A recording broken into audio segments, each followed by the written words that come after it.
Hola, soy Antoni Hernández Fernández, profesor del Institut de Ciències de l'Educació de la Universitat Politécnica de Cataluña. Aquí tienen mi contacto para cualquier cosa y voy a empezar esta comunicación de definir la creatividad en la era digital. Para empezar, un par de citas de Arthur C. Clarke. La primera, de 2001, Una odisea del espacio, nos dice, sea como fuere, el resultado final fue una máquina, inteligencia, que podía reproducir. Algunos filósofos preferían todavía emplear la palabra imitar la mayoría de las actividades del cerebro humano y con mucha mayor velocidad y seguridad. Y la segunda es muy conocida. Cualquier tecnología suficientemente avanzada es indistinguible de la magia. La pregunta de partida, ¿puede una máquina, una inteligencia artificial ser creativa? ¿Pero qué es la creatividad? La inteligencia artificial, bueno, un grupo de expertos de la Unión Europea, de una comisión específicamente planteada para ello, nos define la inteligencia artificial como la capacidad de las computadoras o de otras máquinas para exhibir o simular, importante esto de simular, comportamiento inteligente, ¿no? Esto está en el diccionario de Oxford. Luego dan algún detalle más. Estos sistemas tienen que tener sensores y actuadores para, a partir de estas percepciones, pues, poder realizar acciones, ¿no?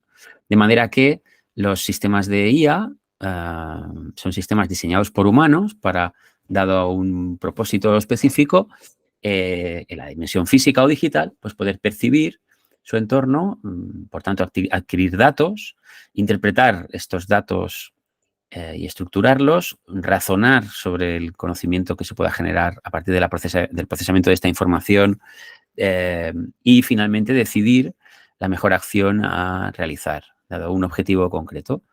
Bien, estos sistemas además, pues eso, utilizan reglas simbólicas o aprenden. Aprenden en el sentido, digamos, en el que aprenden las máquinas, aunque cómo aprenden los humanos. Como objetivos vamos a reflexionar sobre la definición de creatividad. Vamos a exponer algunos diferentes tipos y subtipos de creatividad y vamos a plantear algunos dilemas sobre la creatividad en la era de la digitalización y la inteligencia artificial generativa. Bien, siguiendo la cita inicial de Arthur C. Clarke, algunos artistas y pensadores reflexionaron sobre ello ya hace unos años, en 2018. Bueno, tienen sus artículos y creaciones en el CCCB Lab de Barcelona.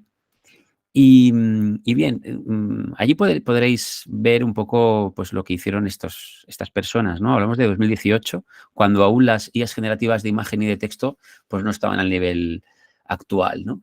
Y lo que he hecho como ejercicio es, primero, pedirle a ChatGPT, a la versión gratuita, que haga un pequeño texto creativo sobre la tercera ley de Clarke, que es esta cita de cualquier tecnología lo suficientemente avanzada es indistinguible de la magia, y nos ha hecho este texto que tenéis aquí a la derecha, que no voy a leer ahora, pero fijaros que, bueno, es un texto que en muchas ocasiones, bueno, sería difícil que pudiéramos distinguir si es de un humano o no.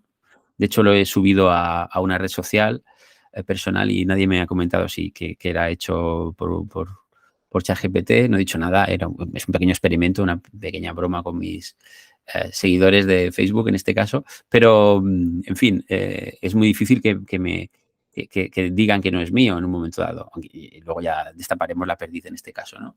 Y por otra parte, fijaros, si pedimos a una herramienta como Stable Diffusion, pues que me haga también con este prompt una imagen, pues en este caso no sabemos por qué, pues genera este coche, hay un remolque de fondo y tal, pero al parecer esto es lo que le sugiere a la máquina este prompt de la tercera ley de Clarke.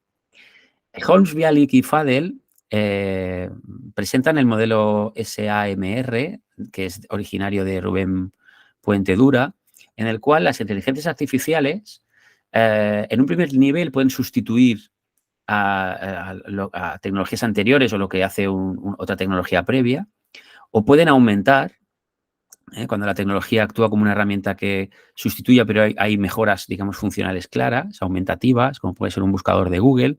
El caso de sustitución puede ser una calculadora simplemente.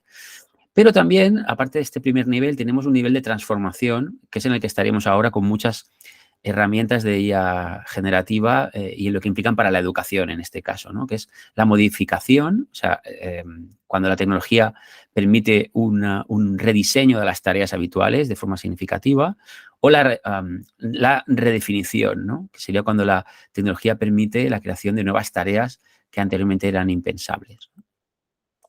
La creatividad computacional es hacia lo que vamos.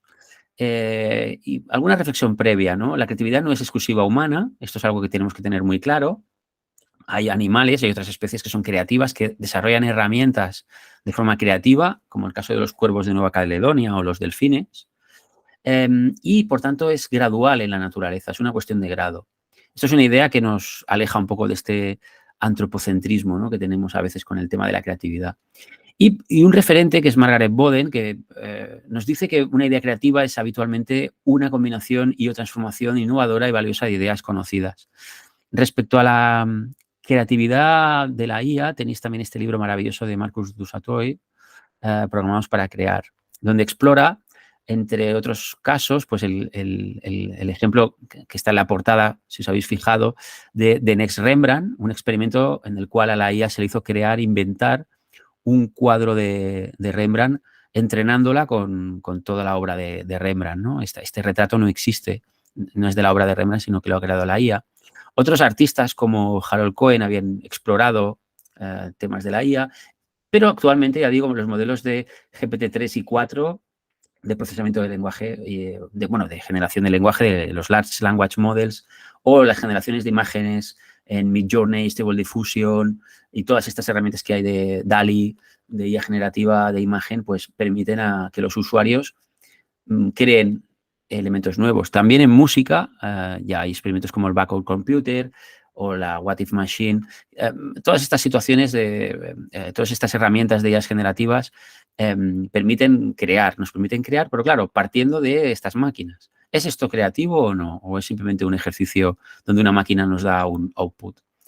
Dice Ramón López de Mántaras que la creatividad computacional es el estudio de la construcción de programas que exhiben un comportamiento que sería considerado creativo en los seres humanos.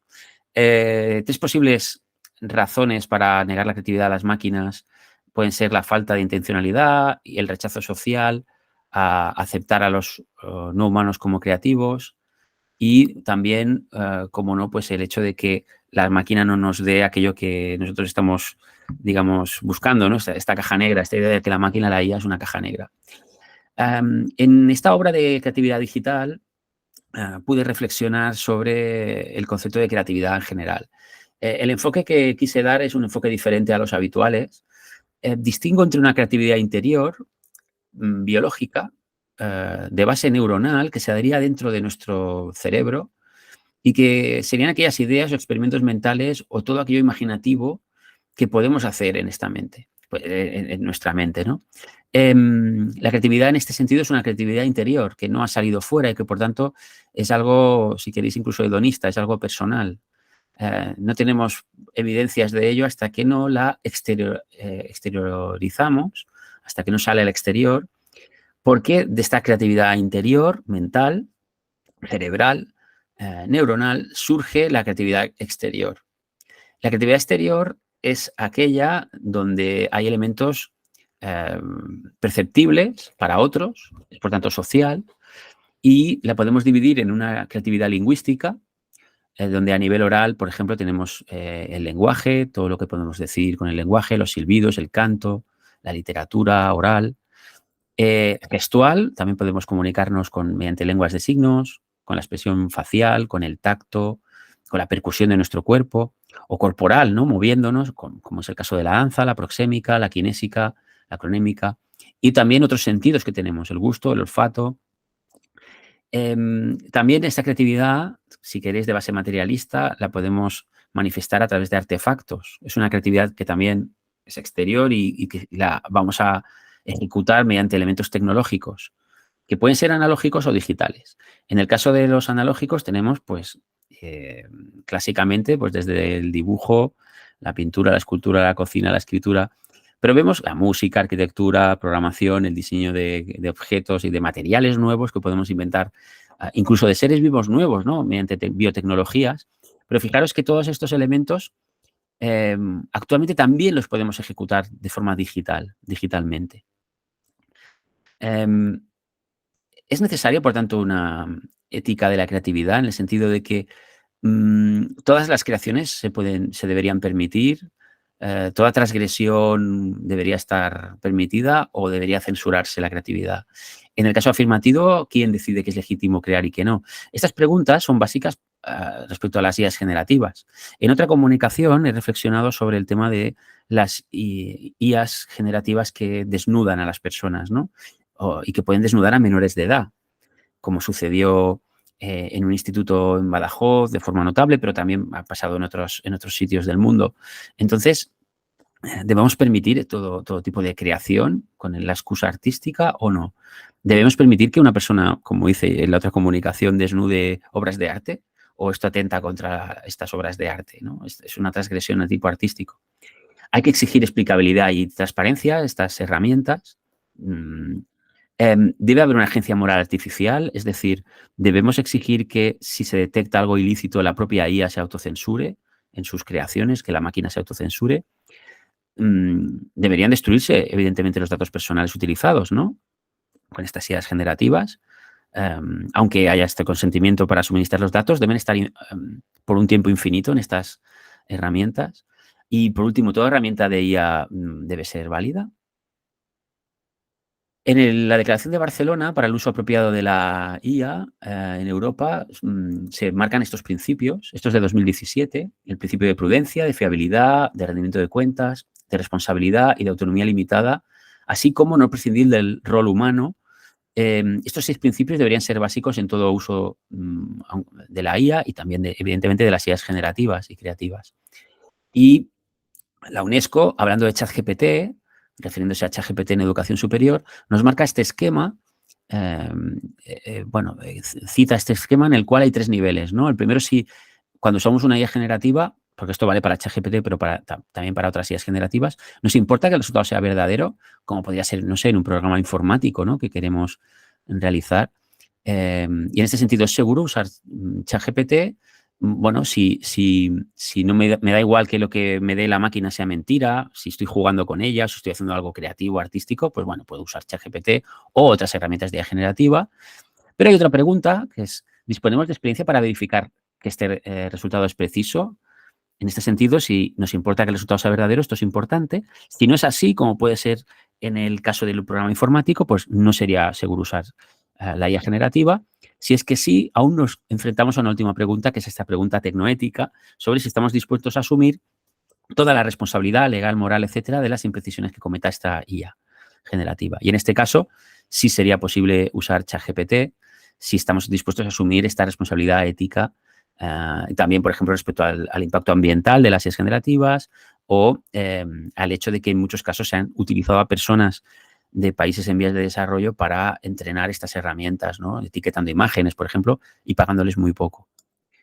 Bunge, en su filosofía de la tecnología, ya hace casi 50 años, en una célebre conferencia en Haifa, acuñó el término tecnoética y nos alertaba de que los instrumentos, como puede ser la IA, son moralmente inertes y socialmente irresponsables. La responsabilidad recae en las personas, no en las máquinas. Y los legisladores, por supuesto, tienen responsabilidades sociales respecto a las tecnologías que se permiten, que son legales o no en la sociedad. Por tanto, sobre la creatividad, bueno, en conclusión, es un controvertido tema a explorar desde la filosofía de la tecnología. Bajo una perspectiva materialista, la creatividad requiere de creaciones que puedan ser percibidas por los receptores comunicativos y que tendrán dificultades serias para distinguir creaciones biológicas y artificiales en muchos casos. Si no hay estas creaciones materiales, pues la creatividad nos queda en esta creatividad biológica interior o neuronal. Muchas gracias por su atención y espero sus comentarios en el foro. Aquí tienen mi contacto para cualquier cosa.